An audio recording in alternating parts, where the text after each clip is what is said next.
I know right now that she's in heaven, just cheering me on and smiling and saying you can do this.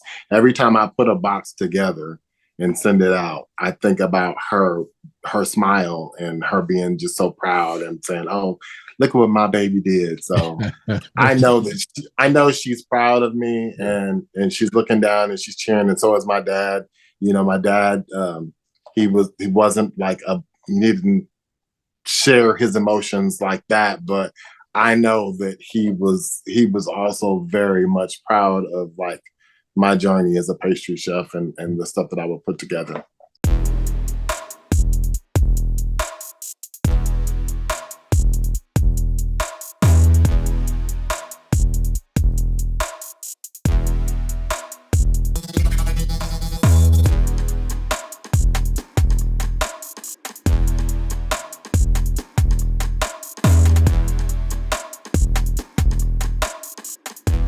So welcome to the Bigger Than Food podcast. My name is Apollo Woods. I'm your host for today. And like every time we have this podcast, I always talk to y'all about an amazing guest that we have. And this one, a little special because we have our guest today is a chef. Now, I had no idea that he made these amazing pastry chefs, and he's from the hometown of Duncan, Oklahoma. Sang in the choir together. We grew up in the home church together. He's went off and done amazing things. So when I found out he was actually making these amazing treats, I was completely shocked because he's a quiet guy. He doesn't make a lot of noise, unlike me, and in the work that I do. But I'm excited to have this conversation. So welcome to the podcast, Chef Thank you for having Torrey me. Breath, living in Dallas right now from the hometown of Duncan, Oklahoma. Yeah, thank you very much for having me. I'm excited to be here. No problem, no problem. So we have a lot to talk about. I know we talked offline. I had a chance to taste your amazing. I don't even know what to call them. I'm trying to find the right name to call them. But they are peppers. they are amazing. So, but before we dive into what it is that you do, I like to talk about let people know more about who you are, because who you are has a great impact on what you've chosen to do in your career path. So let our guests know who you are and who is Torrey. That's an interesting question. Like you said, I'm a quiet guy, so I'm really very private and personal. I'll try to give you as much as I can. Yeah, sometimes it's hard to talk about ourselves. It's hard to talk about myself. Just a regular person that grew up in a very small town. I have two older sisters. My mom and dad that I grew up with in Duncan, Oklahoma.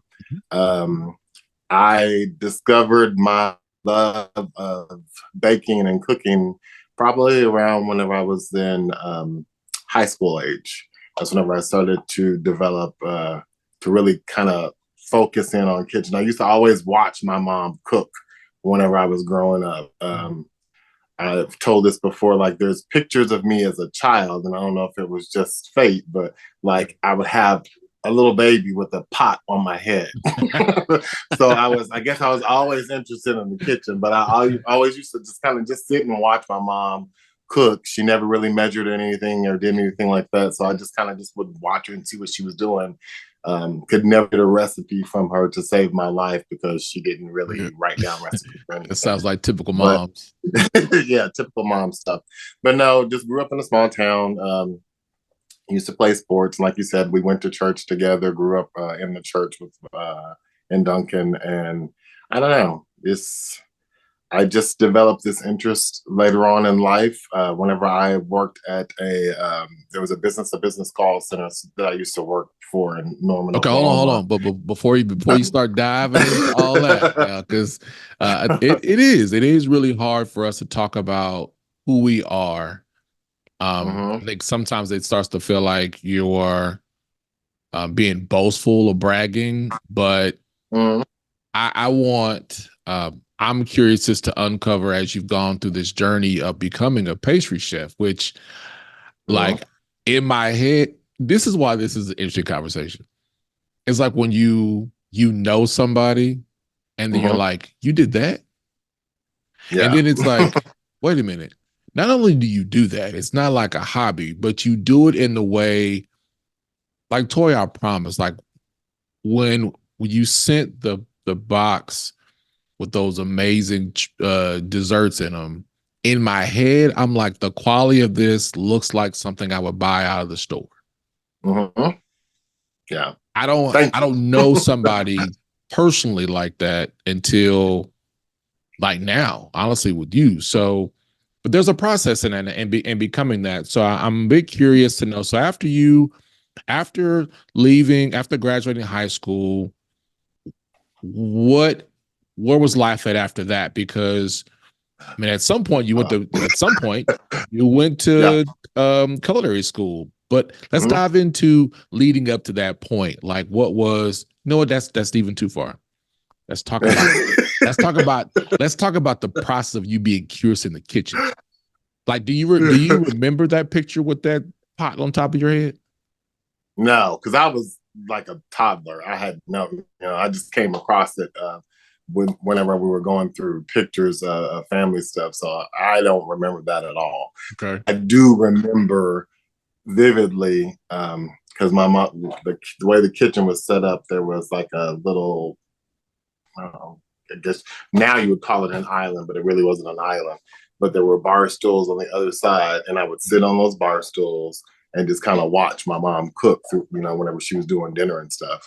See, growing up, when Especially you had on, when you had an island growing up, you had a fancy kitchen. We called those are like well, this those. wasn't an island. I know that little top right there in the middle. Like, man, they got Yeah. a fancy kitchen. That's what I thought. So it was a big little area where I could just kind of sit and watch her cook. And it was mostly on the weekends because during the week, didn't really do that. I was a latchkey kid, go to school, took the bus, come home, and do your homework and clean up after you clean the house and stuff before her parents got home. Because you were on But bus number 5, right? You on Mr. yeah, Leroy's bus, right? I was on Mr. Leroy's bus. Mr. Leroy, that's bus Mr. number 5. used Yep, to used to live down the street from me. right there on So the yeah, end. yep, Mr. Leroy. So catch the bus, took it home, and then I would just go in, do my homework, and then it wasn't until high school to where I would start like pulling out cookbooks and getting interested in doing something for dinner. Mhm. So I would do that whenever I got home after doing homework and stuff. But yeah, I don't Okay. know. I vividly remember watching her, but it was probably in junior high, high school whenever I just kind of started getting the interest in like food and cooking and stuff. Okay. So you still glossing over it though, because Mm-hmm. it is you taking an interest. We both come from very large families. Food is a big deal. You have to graduate and earn respect if you're going to cook anything. And here you Mm-hmm. are. Yeah. It's the cakes, it's the sweet stuff that we look forward to. But when you Yeah. started taking an interest in baking, um, how was do you remember the first cake or dessert that you made as a young child? Yep. What was that? It was a pistachio cake. That was the very first cake that I made, like for my family. And Wait, how my old are dad. you? This was still. I was probably. I wasn't like a small child. I was probably in ninth grade, maybe. Bro, but Um, still, that's 13, 14 years old. And you don't choose yeah. a pound cake, you choose a pistachio cake. Yep. My dad had this cookbook, and I still have that to this day. Mm. And I saw this pistachio cake in there, and I'm like, I'm gonna make that. I'm gonna try that. And I'll never forget. It was one of those to where you used a cake mix, which I Okay. don't do anymore. But it it was like a cake mix, and you had pudding and some other stuff that you would put in it to kind of zhuzh up the cake mix. And I remember making that cake and being so proud, and I'm like, oh, I can't wait, to see what they think. They tore that cake up. Granted, like I said, it was a box mix, but it was really, really good. Yeah. And that first inkling of like making something and then having people like really, really enjoy it, really love it. And I'm like, oh, okay, this is fun. that was the spark of all of that. Whenever I made that first cake, that's the very first cake I ever made for my mom and my dad. I don't know if Okay. my sisters were still around. I think Angela had just graduated, so I was in the house by myself. Okay. So I'm pretty sure your parents had and the mom and dad had an idea that like, okay, like I think he might do pretty good, right? Mm-hmm. And then Mm-hmm. you did the cake and they really liked it. Yeah, Between your mom and dad, who do you think was going to be the most difficult person to get their blessing? Like, man, this was good. Or who would you, okay, let me change the question. The same question, but when you were making this cake, who in your mind was like, if this parent likes it, then I know I did good. my dad, for sure. My mom was always my cheerleader, so she was always gonna like it. I mean, she would have told me if it was bad, like this, you don't do this again. But my mom would have been like, "Oh, that my baby, this cake, I'm so proud of him." This So baby gonna she tell you was the easy. truth now. She's gonna tell you, but she would have also appreciated it. But my dad he was picky. My dad didn't really like chocolate. He didn't like. I mean, he would eat mostly anything as far as food, but as far as desserts, Yeah. he was really particular about stuff. So if I could get him to like it, then I knew it was good. He Okay. was always I was the gold star. So now you were 14, around that time, about Mm, 14. 14, yeah. But do you remember his reaction to it? Mm, it wasn't like, because my dad was not one of those people that was gonna like do a backflip on Yeah. it. But he's like, oh, this is good. And I knew that like anytime there were seconds or thirds that went, if he wanted to eat it again and Right. again, or like if the cake was gone within a certain amount of time, I knew I did good, because he Okay. wouldn't, if he was gonna eat it and didn't like it, he was gonna eat that one slice and you would never hear anything about it again. But, That was his nice but way of saying, or like, I don't like it. But if he's going back for I more, mean, you he would know he tell, liked it. yeah, and he would definitely. He was kind of like my mom too. Like, nah, this isn't it. Don't. What is it? What did you do? What what you put in this? That's the kind of reaction I would have gotten. But he's like, this is good, or it'd be like, Betty, go give me another slice of this. That's whenever you knew it was good. Okay. So for you at that age and trying this cake for the first time, a pistachio cake out of all cakes, right? In the Black household, it's gonna be a pound cake, banana pudding, peach cobbler, lemon cake, a vanilla cake, Yeah. something like that, right? But you went that Yeah. far with it. Um, how was that for your confidence in this passion that you were uncovering? How was that moment for you? That was it's a fun, exciting moment. Like I said, you get your parents' approval, and you get to see, like, even to this day, whenever I make something and I get a response of people saying, "Oh wow, this is really different. This is really good. I like this." That brings joy to my heart. It makes me really, really happy. That's what you want to see.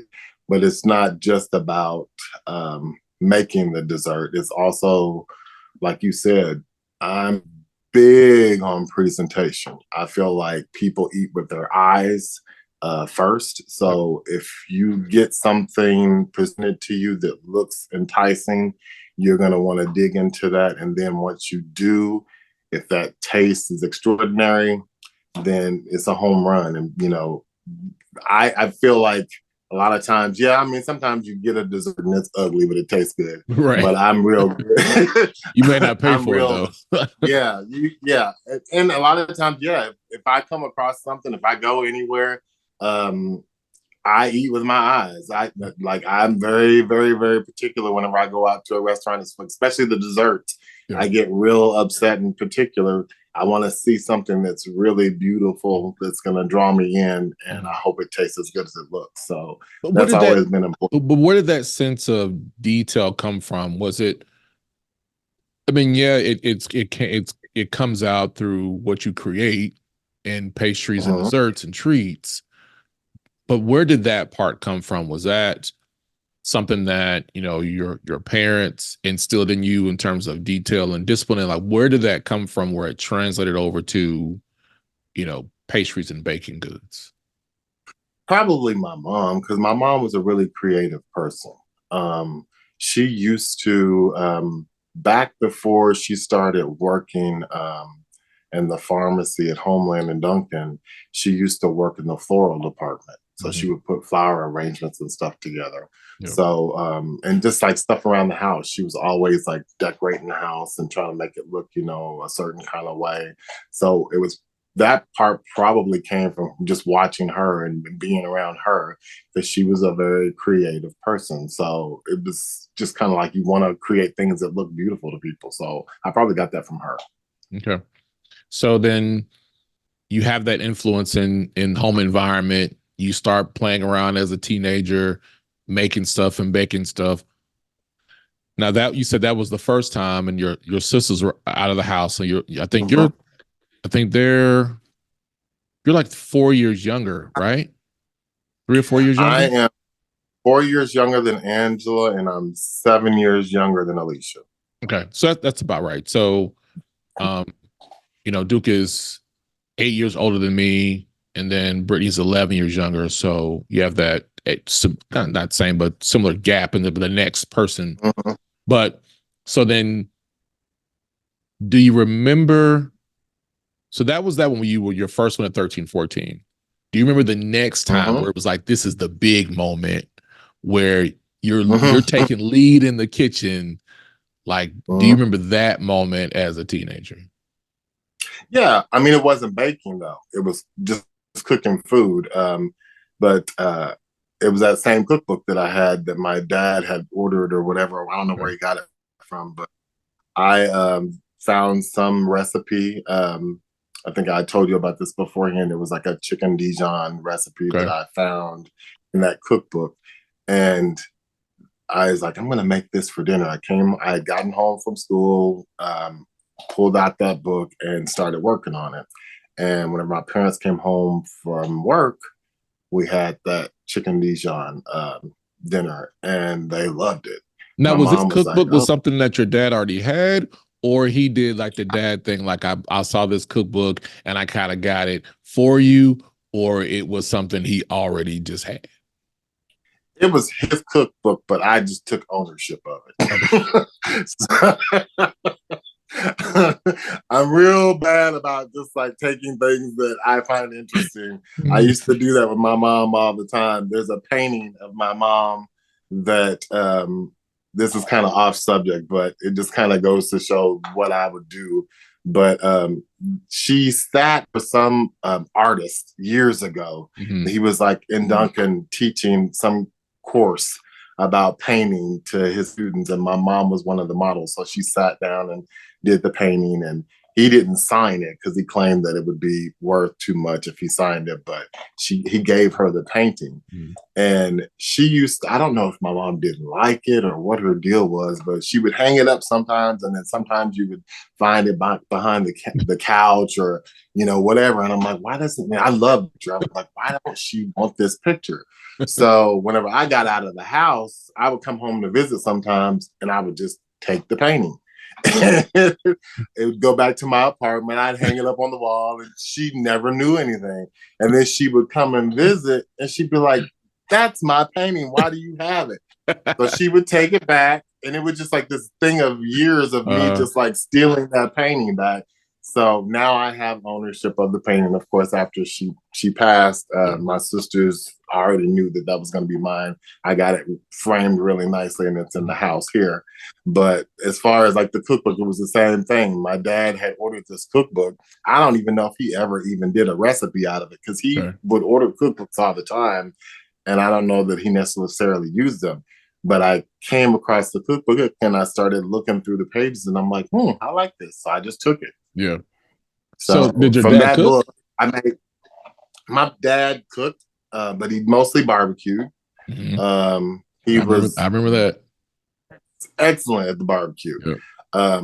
I've never gotten to his level of barbecue. I I tried, but his barbecue was outstanding. But Mhm. yeah, my dad did also throw down in the kitchen, but my mom did most of the cooking. But every now and then he would go in there and cook. I think he enjoyed it, but it wasn't like he did it every day. Okay. Okay. So you're starting to build up this interest. you clearly understand that you have this like passion for trying recipes, experimenting. I get the sense that you were the type of person that I don't want to do the normal thing. I want to Mm, explore and try something new. yeah. Was did you start to feel like exploring and trying these different recipes um was it a way to I'm trying to put it in the from the right way because Duck is a small town and many people Mm, don't leave. If they leave, they come back. Um, mm-hmm. it's not necessarily, it's like the typical small town in Oklahoma where people just stay around family or they don't go too far. They go about 2 or 3 hours away, or everybody goes to Yeah. Dallas or they go to the city and that's it. Yeah. Um, so I give that to ask the question, what was exploring these different recipes a way for you to explore what else is out there in the world?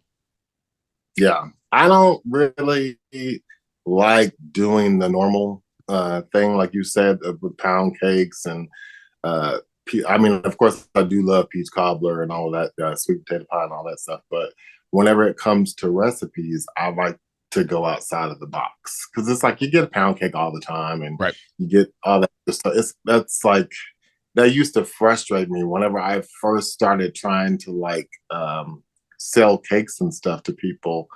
They always wanted like, well, I'll just have a vanilla cake with vanilla buttercream or a yellow cake with chocolate icing. And I'm like, that's so boring. Right. There's like so much stuff out there. And I'm always buying books that have like, different compotes and different ganaches and different flavorings and combinations. That's what excites me to just like try something different. Mm. And then once you try it, you're like, oh my God, this is really, really, really good. But how So is that I've never, finding those ingredients in a place like Oklahoma, where we're in a landlocked state, you don't necessarily have in a landlocked state, you don't have access to like fresh ingredients. There's not a lot of um like places you can go and shop at like a cultural store. There's not a lot of mm-hmm, variety in recipe um or mm-hmm, ingredients. So how were yeah, you able to figure out I see this cookbook, but then you got to figure out how do I get that ingredient or make something similar to that recipe or ingredient when it may not be readily available. yeah. I mean, I did face a lot of that whenever I lived in Oklahoma. There wasn't, especially at that time, because it's like, we have the internet now, Amazon and everything. You can just order whatever you want. Back then, it was a lot different. I would try to like go to different like little shops anytime funny story, whenever I lived in Oklahoma, I came down to Dallas one weekend to visit a friend. A friend is actually here visiting this weekend. And he was like, I'm gonna take you somewhere and you're gonna flip out. I'm like, okay, sure, whatever. So we we pull up That's into your this. dad's personality coming out right there. It's like, Yeah, like, all right. okay. Okay. So he kept talking about, oh, there's this really place, you're gonna freak out. So we pull up and it's at this grocery store parking lot. And I'm like, oh, you're taking me to a grocery store. That's exciting. And it was Central Market. Ah, I'd never been to a Central Market okay. before. So whenever I walked in, I'm like, oh my God. Candy I felt like store. I was in heaven. I was Yeah. like all kinds of produce, vegetables, fruit that I had never, it's like you never seen anything Yeah. like it before in your life. I spent, I didn't go crazy shopping in there, but as far as the time that I spent in that store, I touched everything, I looked at everything, I was going down the spice aisle. It was amazing to me. So I'm like, okay, this is Yeah. this is where I need to be. But no, whenever I was in Oklahoma, that was a challenge. It was I don't know. I would look at recipes and you just try to figure out, okay, this is just a plain white cake with buttercream icing. And then you're like, well, what can I add into the, what do I have in this local area? You know, whether it be, I would get strawberries and cook them down and make like a really thick strawberry compote. And that was one of my top selling cakes. It was this vanilla cake with the strawberry compote filling and a vanilla buttercream. And then I would make an almond praline that would go around the sides of the cake and then top it off with strawberries across the top. So it was just like, yeah, it's just like a vanilla and strawberry cake, but it was something a little bit different. But I don't know what compote means, but it sounds like a simple term. It just made it sound a whole lot better to me. Because I'm like, he said strawberry compote.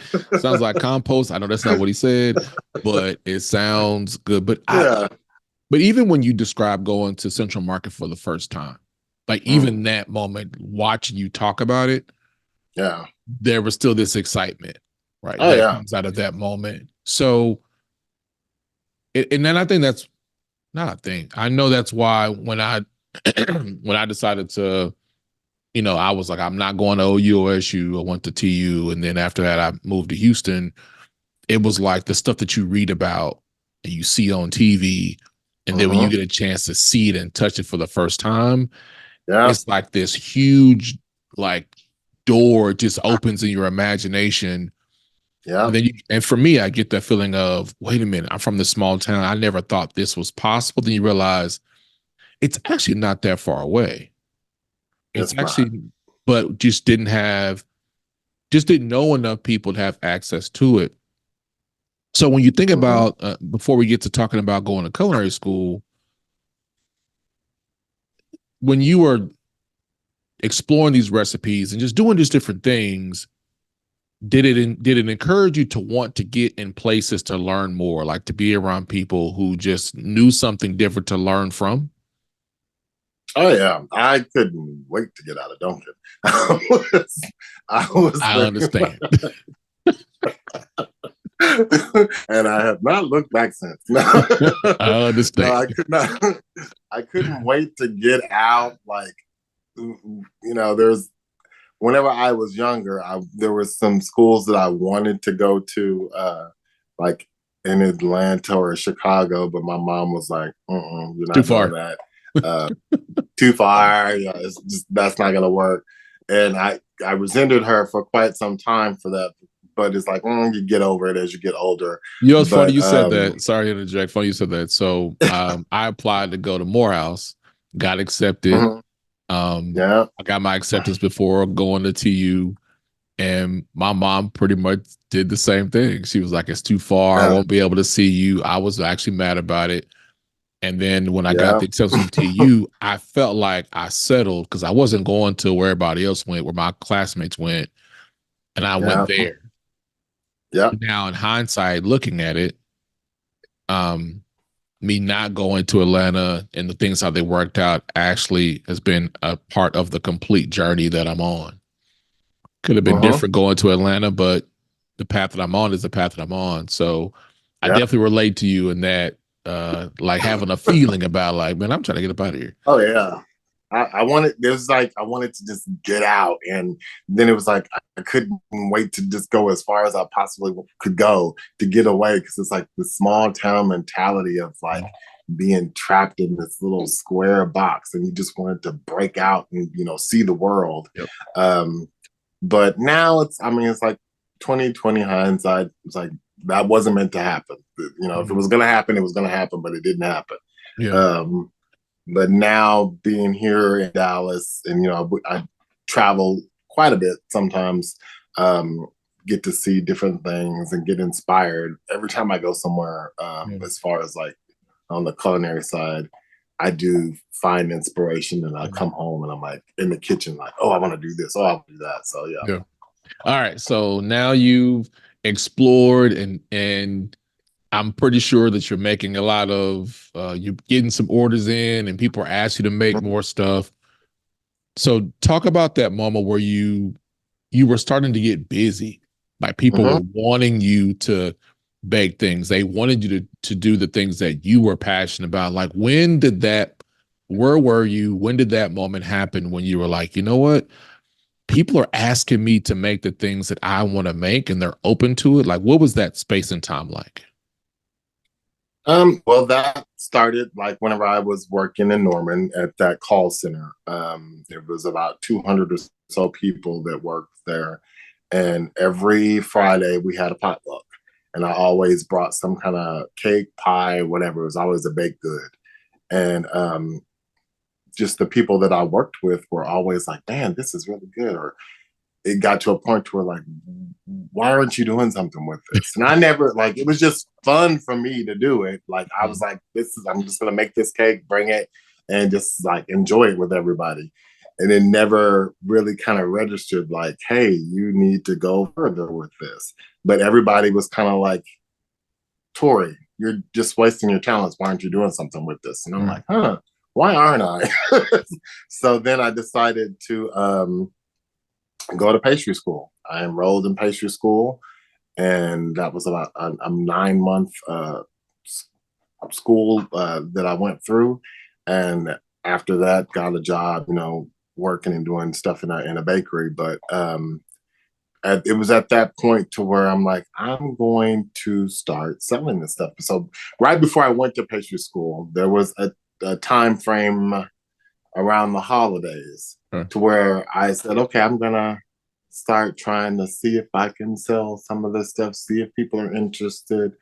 So the people that are coming to you at work saying, hey, I want one of those pies. Okay, well, if you want one, you got to order it. Pay me. You got to order it. There's no more freebies anymore. And to my surprise, one person ordered something, and then I would meet them at work, of course, that next time to hand off the pie or cake or whatever. And then some people would be like, where did you get that from? What's going on? I want that. So, oh, that's Torrey. So people just started rolling in. Are you going to make any more?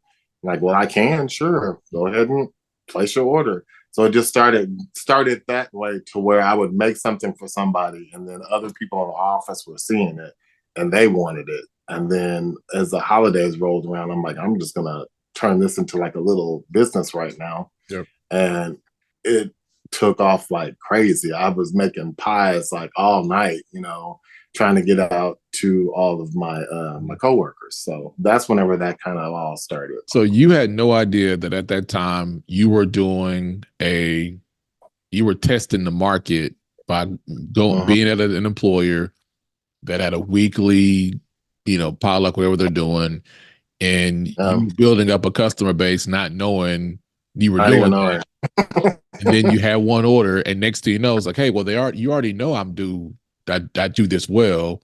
Now I'm doing orders, and those people who probably felt like, well, I want my order too. Like, can I order one as well? Yeah. And so then that happens, but making the decision to go to pastry school and working and doing these other things is not an easy decision. I mean, it could be an easy decision for you, but when you decided, like, let's talk about that moment where you said, to do this, I need to go to pastry school. Like, what was the decisions and the thoughts and going in and making a decision to go to pastry school? I wanted to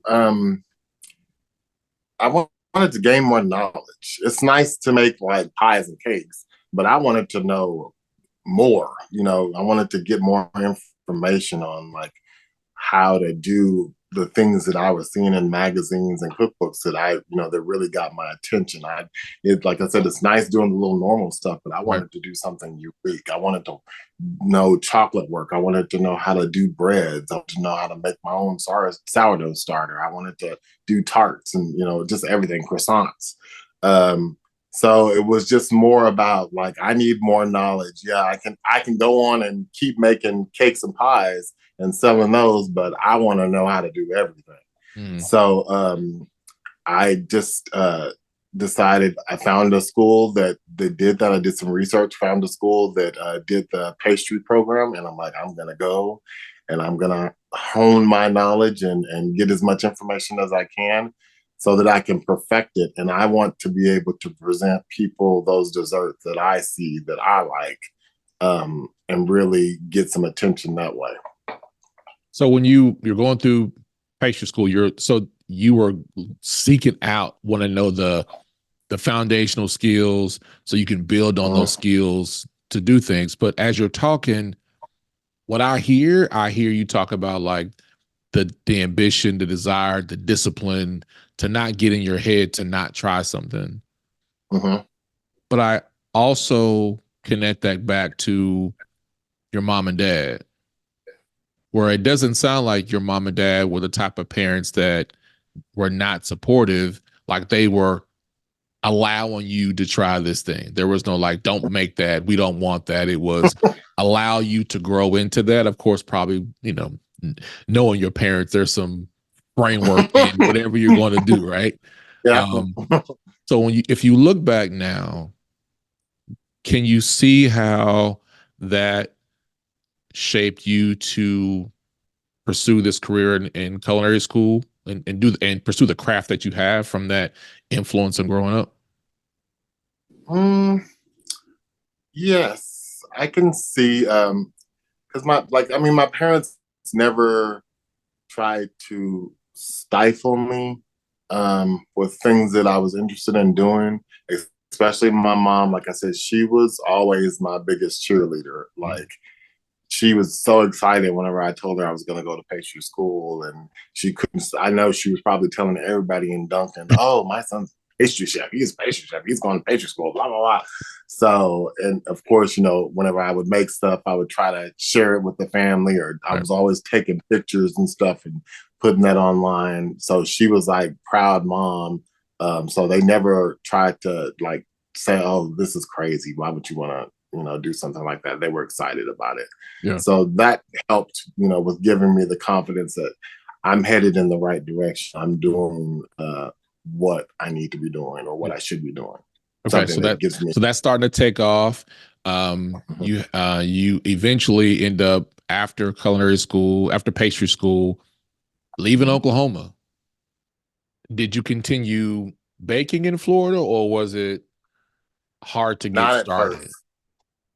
Not at first, because it's like I didn't really have the same connections. It's like starting completely all over, moving somewhere where you don't know anyone or anything. So I just what I did was I had gotten a job in retail with the company that I worked for beforehand, and from there is where I kind of started back with the baking.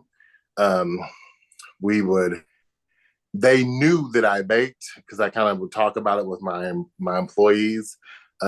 What I did whenever I got to Florida, though, is I just continued to bake at home and post pictures and stuff because it's like I can't stop doing this. This is something that's inside of me that I got to get out. But then I slowly started taking things to work because it's like whenever people are always still today hitting me up because I bake stuff and post pictures, and they're like, "What are you doing with all that stuff?" So whenever I bake at home, sometimes if I have friends or coworkers that I'm hanging out with, they're gonna get those treats because I have to share them with somebody, or they're gonna get thrown away. Um, so I would take them to work, and then people are like, "What's this? Where'd you get this from? This is really good. You made this yourself?" And I'm like, "Yeah." So it started back that way to where I was taking in things from work. And then from that point, people were like, well, can you make a cake for me? Or can you do this Yeah. for me? Sure, of course. So it started up slow, but it was a slow process. Cause like I said, I moved there, didn't know anybody, didn't know anything. So it was a process of building it back up. And then the funny thing is like right before my partner had was retiring from the Air Force, and I made this giant cake for the retirement party and took it in, and all of them were like, "Where'd this cake come from?" And I felt so stupid and so mad at myself that because they would have stuff at the base, and I'm like, I could have been making crazy amounts of money sending stuff up there, but they all like went crazy and then they wanted to like order stuff. And I'm like, at that point, we were looking to move out of Florida.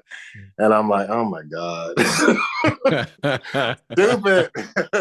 Been here all this time and I didn't, utilize that portion of business that would have been very lucrative because, military bases, they're doing stuff all the time. So, Right. yeah, But yeah. you did what you did before and Mm-hmm. started trying that again to build up an audience, but it sounds like you were just having a like mentally just struggling, like, do I want to do this here? Do I want to be here? I kind of don't want to be here.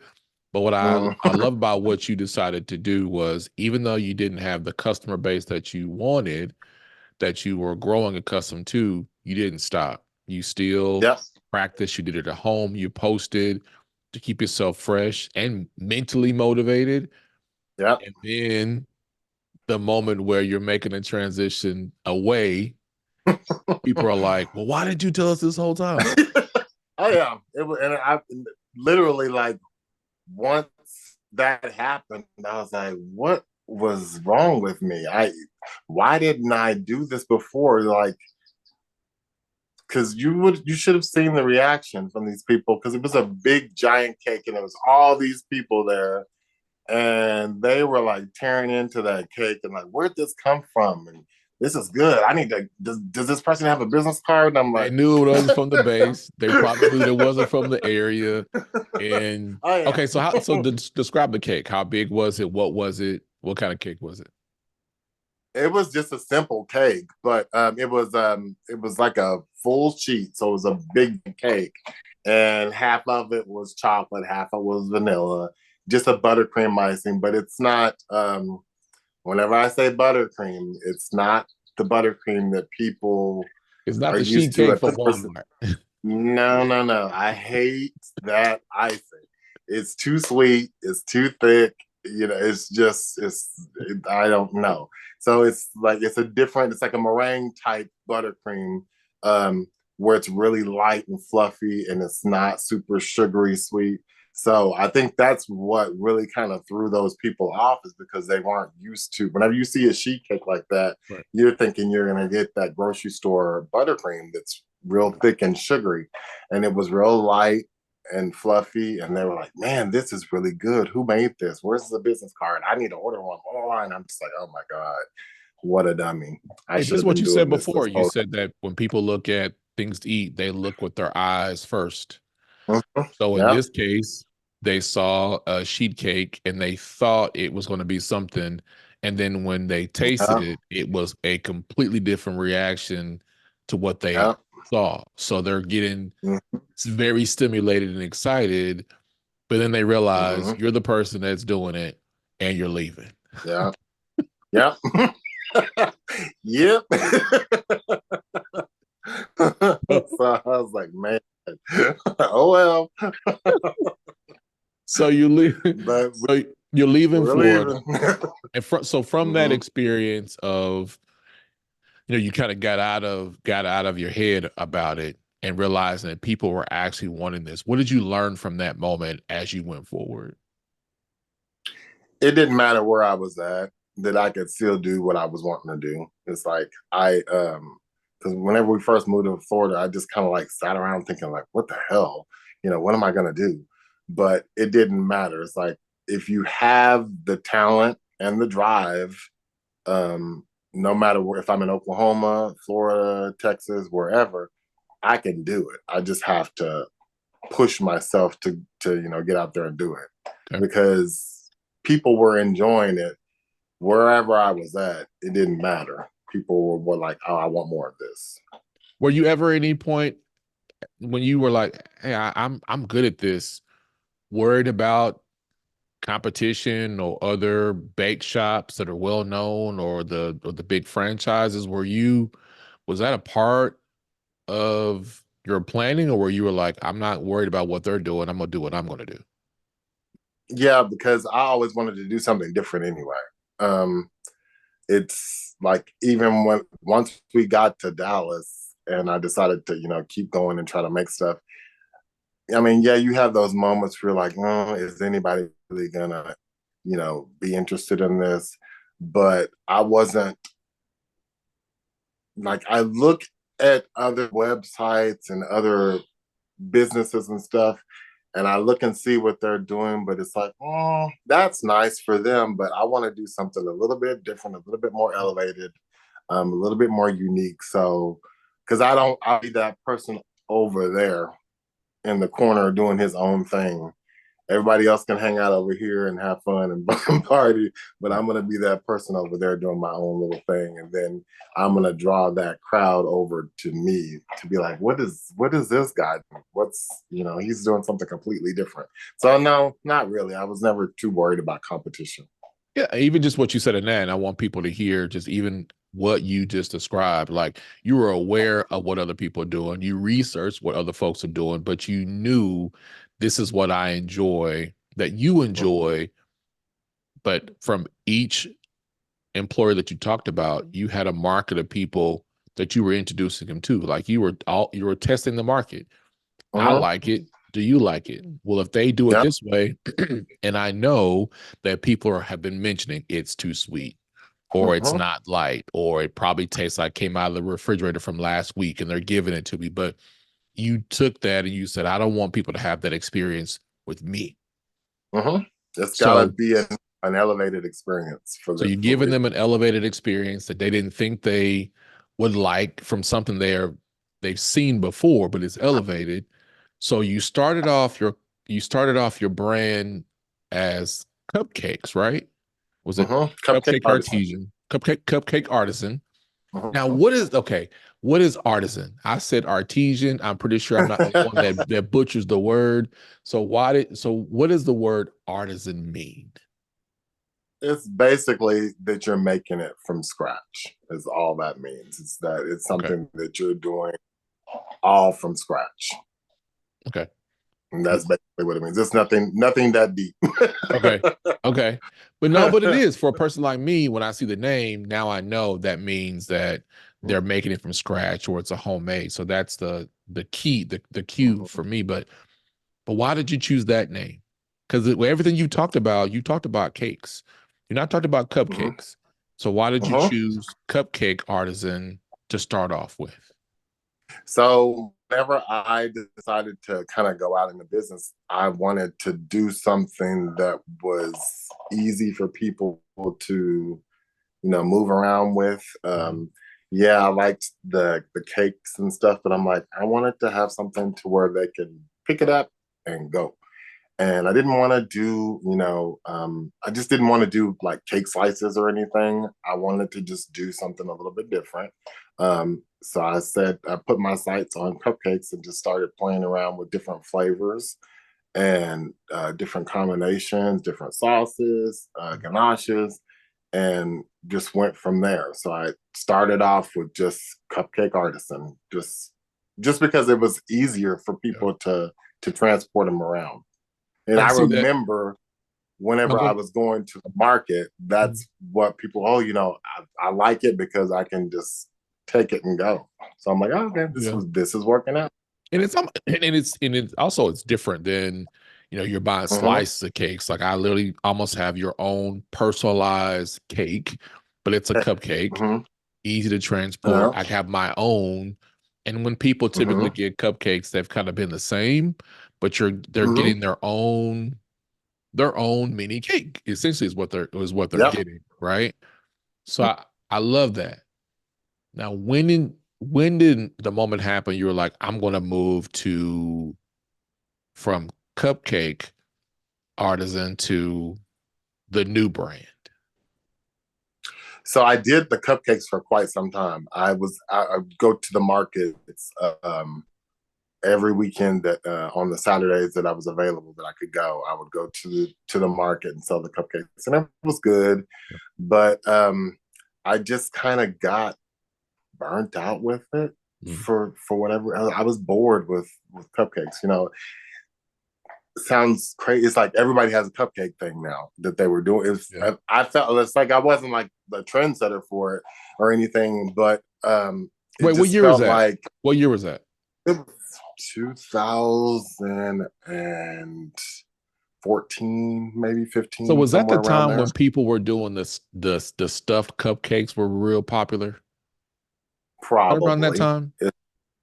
Probably. I think so. I think that between like was it 2011 to 14-ish, 15-ish, that Uh-huh. the stuffed cupcakes or the infused cupcakes with alcohol and all that stuff was happening during that Uh, time, right? uh, Okay.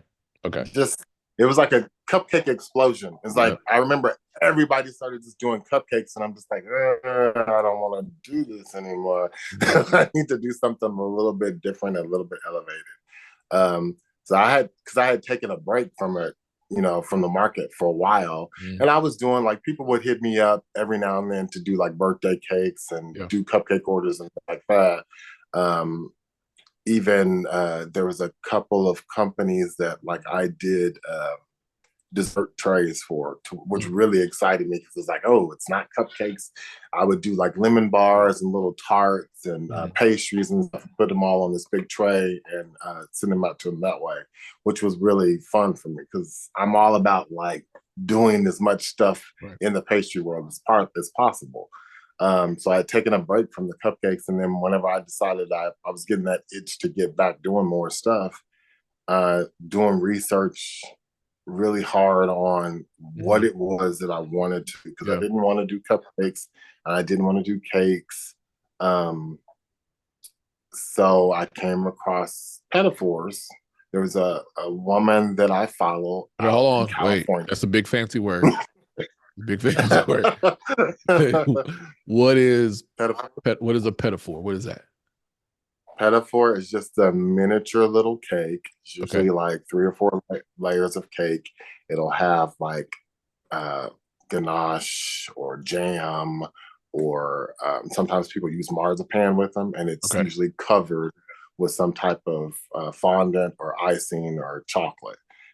That's what a pedophore is, and that's Okay. where the name glacé artisan came from, Uh, basically. okay. So not to offend you, I'm trying to get connect to something. So if you go to the grocery store, you get the heart candies, and they're like individual pieces of chocolate in there. Is that Mhm.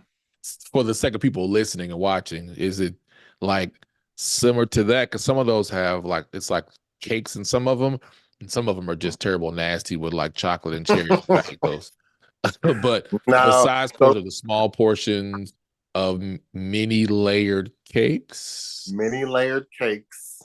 Like I said, if you're for like a more of a traditional type pedophore, it's usually like cake layers with like marzipan, which I really don't. I'm not a huge fan of the taste of that. It's kind of like an almond paste.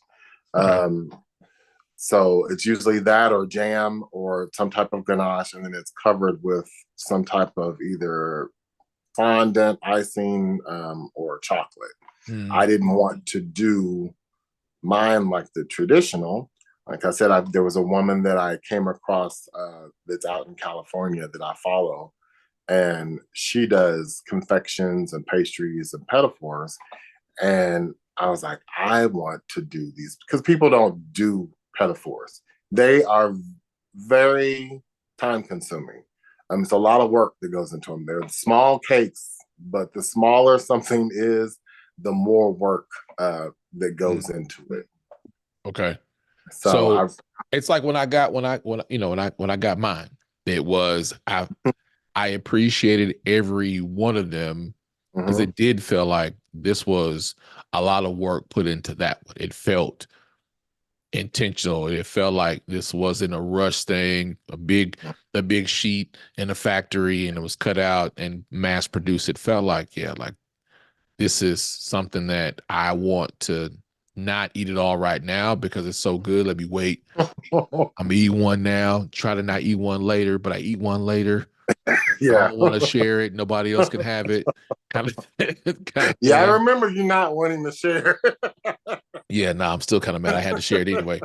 Um, but when I think about what you described, you went from um, cakes to cupcakes, and then now pedophores. So, but in every part that you move, you share. I researched, I looked for feedback. You saw what you didn't like and you wanted to incorporate, but you had the detail. You had Mhm. people that you could, hey, try this and taste this before you ever rush to go out and do anything. Mhm. And I think that's what that's what I appreciate about you sharing your pastry chef journey is that you didn't you don't sound like that you rushed to do anything because somebody else wanted it. You Yeah. wanted to do it in a way that presents well, but tastes amazing and leaves a lasting impression. I have a lot of people I know that they'll probably get very frustrated with me, Mm. very annoyed with me because they'll hit me up and like, oh, I want this, oh, I want that, and I'm like, I'm working on stuff. It's like I will test out a recipe. I don't know how many times before I'm like, this is it. Yeah. Like literally, I will make the same thing. I don't know how many times, and until I feel like it's perfected, it's not going out. Um, so yeah, I do a lot of research. I do a lot of recipes before I make any decision on like this is going to be the one that I'm going to actually try to sell out to people. Okay. So then you make the switch. So how did you determine the next brand name? Like what was it about what you were with all the research and you're growing into something new? What was it about the switch where you decided I'm going to land on this name as you're getting inspired and coming back out to market? Mm-hmm. I knew I was gonna have artisan in there because, like I said, everything that I do is made from scratch, homemade. Try to use really good quality product. But then I was like, look, researching, pedophores and like what they're made from and where they came from, and um, glace is just it's basically what it is. Is just it's one of the forms of pedophores. Okay. It's just like there's three different types of pedophores, and the one that I went on was the glacé, because it's covered with some type of icing. So that's all that really is that I just put those together, glacé artisan, and it's just a type of pedophore that's usually covered with like a fondant, a chocolate, or some kind of glaze. Oh, okay. If I know the terms, I'm in the industry, I know this is a pedophore that's covered with some type of icing, Mm-hmm. right? And that it is homemade. So if I'm in the industry, but if I'm not in the industry, sounds like a fancy French word, and but I know that it gives me the sense it's gonna taste really good because you Exactly. detail, you take your time. Um, and I think people like knowing that I'm going to get something that not a lot of people have. Yep.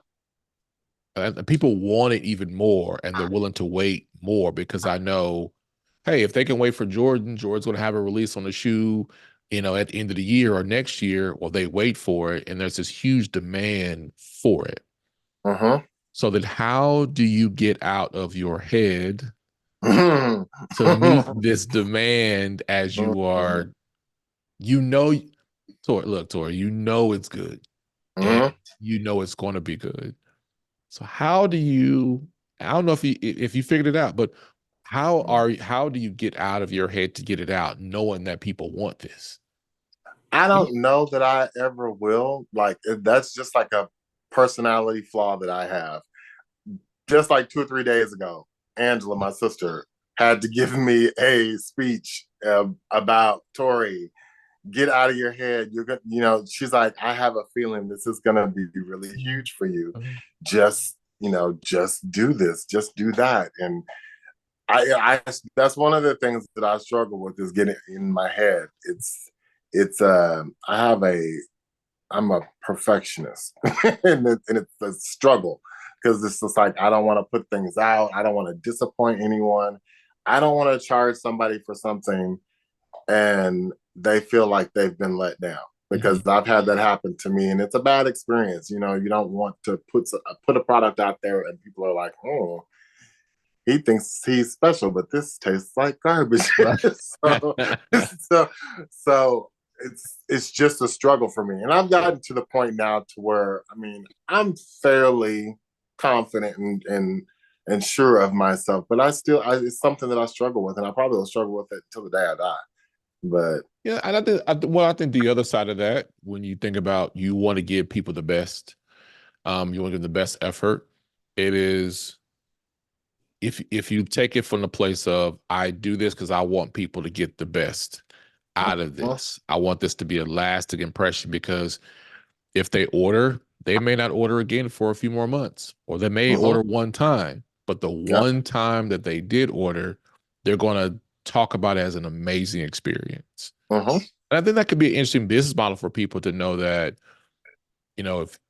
if to be okay when not being rushed to get out something that I'm going to give you the best. Like when you go to a yeah, restaurant, yeah, when some restaurants they only make a certain number of dishes. And when it's out, it's out. Don't care yeah, if you want it or not. When they say yeah, it's 86, it's 86. That's it. It's done. yeah. And to be comfortable with that. Because Mm-hmm. do you feel like in your industry of baking and pastries that people are expecting it to come out in volume and they want you to make a whole lot and have it readily available whenever? Yes, I feel like sometimes people they don't understand how difficult it can be for somebody that has a small business. You're doing it all on your own. And with me, like I said, I am a perfectionist, and I want that one experience because it's a box of 12 petafores. People are not going to order this every week. This is something that you're going to order maybe every now and then, or birthday, or celebration, or anniversary, whatever. Or if you just want something, craving something sweet, it's not something that you're going to order on a repeat basis like that. I would think. So you do want that one experience to shine. But yeah, I do come across people. It's like they have this mentality of like, oh, just Right. put it out there. But we live in that day and age. Just Yeah. like I said, it's the day of Amazon. You Yep. order something and it's at the front door that day. Sometimes. So it's people are just now. They don't want to wait for Mhm. stuff, but Mhm. sometimes patience is a virtue, and you gotta wait for that good quality product. So Yeah, and I would imagine that for what you're doing, I mean, there are some things that are out of season and you wanted this taste a mhm. certain kind of way, or I would assume that because you research a lot, maybe there are things that I'm only going to make things that are in season, which means Yeah, that you have to research what's in season and it might be something different in this season. And sometimes, and yeah. I know customers don't understand that, but No. that could be your process, I'm assuming. Because there's a lot of times with some of the petafores that I do, um, they'll have like a fruit puree that's Ah, gonna go into the ganache, and you may not be able to get that fruit and all year round. It's only going to be available, but I have started to look at different purees and stuff that I can get all year round. But that's something that people don't think about. Oh, mhm. he can't get this product at Mhm. this time of year. I gotta wait until June, July before I can Right. see that product again, before I can have that available. So, So you've yeah. had this so this is what you've had this have this experience of operating in season, controlling your demand. So if I'm coming to you as I don't know, maybe I could be a new or seasoned entrepreneur, whether it's in pastry or just period. Um, what type of wisdom would you give someone in let's say similar to you, where you have something that's high quality, that it's good? What wisdom could you offer them to don't to manage the expectation from a customer for you getting a product out? Now I know you said you're still working through that, but Mm-hmm. you're actually further along than many people could experience in what you're going through. So how would you advise somebody, or what wisdom could you give somebody that is wondering how do they manage the customer expectation and delivery? Well, I would say treat each customer like you're treating your dearest friend, your mom, your grandma. You want them to have the best experience possible. You don't want to put out stale product. You don't want to have something arrive to someone that they've people work hard for their money.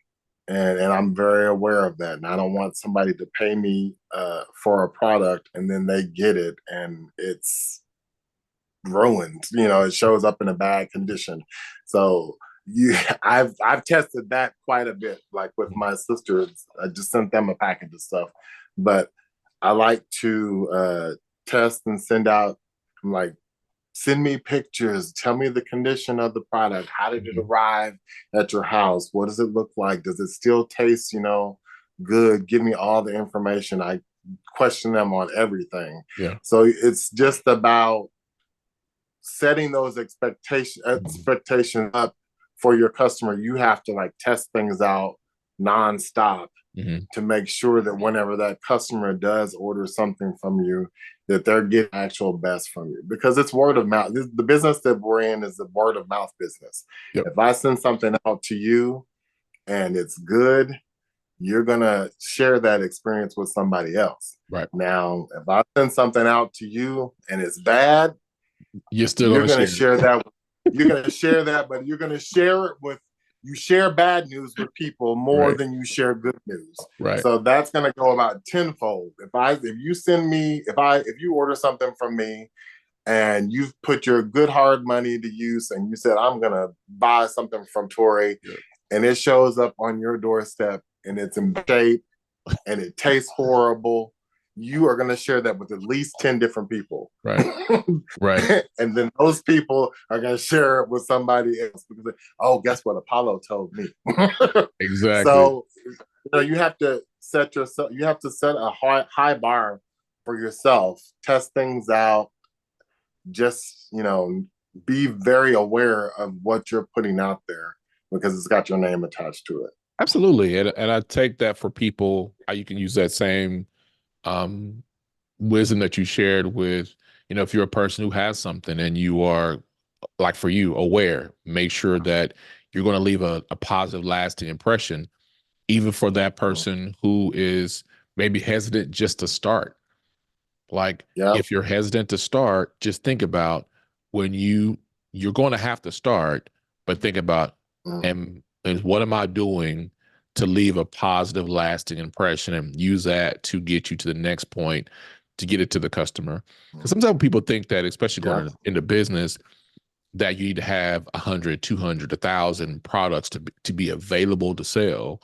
Whereas have what you have available to sell that you can make a profit on, because having a lot of inventory is not a good thing.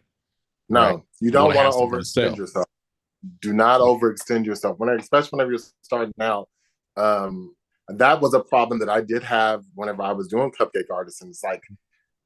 And I wanted to do everything. It's just like, oh man, it was exciting for me because it's like I was doing something that I loved, and I didn't have anybody to kind of like rein me in and be like, Torrey, you don't have to make like 50,000 different types of flavors. just make this and go from there. What you have is what you have. It's just start off at a slow pace.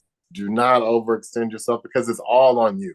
Right. Like whenever I do it, like you were talking about the presentation and the packaging and stuff, you got to take all of that into account, all your overhead into account. So it's like the box, the ribbon, the stickers, the labels, the wax that goes on the box, everything that goes into that. That's all on you. So and you made me think about, just when you said that, remember I told you, like, the first impression I got was when I was taking doing the ribbon. Like, it wasn't people that have, like, they'll put the ribbons and bows on packaging and it's so hard to get it off. Like, it literally just rolled off, unfolded, untied, so easy. And that was like that first impression. And then opening up the box, and there's the thank you card, and then when you get down to the pedal it's like, wait a minute, like, he made this. So you gave this impression of everything had some type of reaction to it that made me think about why I don't like those prepackaged heart boxes at Yeah. certain big box stores, because now you've given me an experience that makes me judge them people with a side eye. Because Yeah. because now I want what you have to offer. So And that's I, one I got thing that I did too, Apollo, before, hate to cut you off, but yeah. before I even started putting stuff out, I would research people online. I would order products and have them come to the house. I wanted to see how they arrived to my house, what condition they were in. I wanted to see the packaging. I wanted to see the presentation. And some were good, some were not so good. But I wanted to make sure that mine was like exceptional. It was really good. You know, whenever you open it up, you're kind of shocked. You're like, this comes from a small business. This is Right. somebody that's, And that's yeah. really smart. I I mean, want you to, that is smart. That's something. I mean, I got an MBA. They don't talk about that too much. They're probably talking more in the supply chain field more than anything. But the fact that you talk about research, you want to give first impressions. So there's product placement, there's customer experience, there's the marketing behind it, and then the SWOT analysis from let me go order somebody else, my competitions or somebody else who does something similar, and see what that is experience is like. Because if you don't try and experiment, you're not going to know what you need to implement for your own experience. And especially being a yeah, small business and an entrepreneur, handling most of this stuff, if not all of it by yourself, if you're giving them that first impression, they know, even just what you said, a small business did this, because you're giving them the quality they would expect from a larger operation, but it's yeah, you, which then in turn hopefully will make them understand this is why it's going to take this amount of time to deliver it. If you want something right now, I'm not going to give it to you right now. This is yeah, when you'll be able to get it. And when you get it, you'll be like, I understand why now. It's the yeah. full experience. The full experience. I love it. I love it. So I got one more question. I'm gonna let you go. Um, Thinking about all this stuff, and you know what? It's a three-part. It's the same question, but three parts. Hmm. All that you've accomplished in this journey of being a pastry chef and a small business owner, an entrepreneur, all those things. Um, your mom's is your biggest cheerleader. We'll say is in present day. Mhm. Um, why do you think she'll be proud of you? Oh gosh, don't make me cry. You um, talked about your mom a lot, man. So I gotta uh, ask, why do you think she'll be proud of you? Because I am very proud of you, man. Like this is amazing. I love my mom so much, and I miss her every day. She she was always. I told my sisters this the other day whenever I was talking to them, having my moment of doubt in my head, and they gave me some uplifting words because I was like, whenever my mom passed, Mhm. I had a moment alone with her and I spoke with her and uh, told, because she used to always get on to me about, Torrey, don't give up on this. Mhm. You know, just it's never too late. You know, don't give up on your dream. Yeah. Because there were some times where I was just like, this is too much work. It's too much Mhm. hassle. I'm not doing this. It's just too overwhelming. And she's like, she got really upset with me. And she's like, don't you dare. You know, you have a special gift. Don't give up on yourself. And I had my moment where I spoke with her and told her what I was going to do. And I just know that once I get to the part where I want to be, I know right now that she's in heaven, just cheering me on and Yep. smiling and saying you can do this. Every time I put a box together and send it out, I think about her smile and her being just so proud and saying, "Oh, look at what my baby did." So I know that I know she's proud of me, Yeah. and she's looking down and she's cheering, and so is my dad. You know, my dad, he wasn't like he didn't share his emotions like that, but I know that he was also very much proud of like my journey as a pastry chef and the stuff that I would put together. Okay. So he So said, so you got your mom and your dad. Um, mhm. why do you believe that your sisters are proud of you? um They just are. They're they're also really good cheerleaders of mine. Uh, they post anytime I send them something. They're putting out a post, bragging on me, telling everyone how good this stuff is, and they always offer good words of encouragement. Like I constantly reach out to them for advice and for their opinion, and they tell me all the time that they're proud of me and that they think that I'm doing a really good job, and they share that with me on a regular basis. Okay. All right. Last one of the three parts of that question. Why are you proud of yourself? uh, um, because I haven't. I'm proud because I haven't given up. Mm. Like I was watching a documentary about a celebrity that's out and does home and life and cooking and stuff. Mm. And one thing that she said was that she had started her business like whenever she was 45 or 50 years old. Mm. And this is somebody that's like hugely successful. Mm-hmm. And I was always trying to put a timeline on when things should happen in my life and oh, I need to be at this point at this time. And I've kind of scratched that off my head. It's like it's never too late. As long as I have life in my body, I can move forward towards my dreams. So I'm proud of myself that I haven't given up on myself, and that that I'm just gonna keep moving forward, and I get proud of myself every time I send something out to somebody and I get a review back or some kind of feedback back that's this is amazing. What the heck? I need more. So yeah. I've gotten better at trying to give myself praise.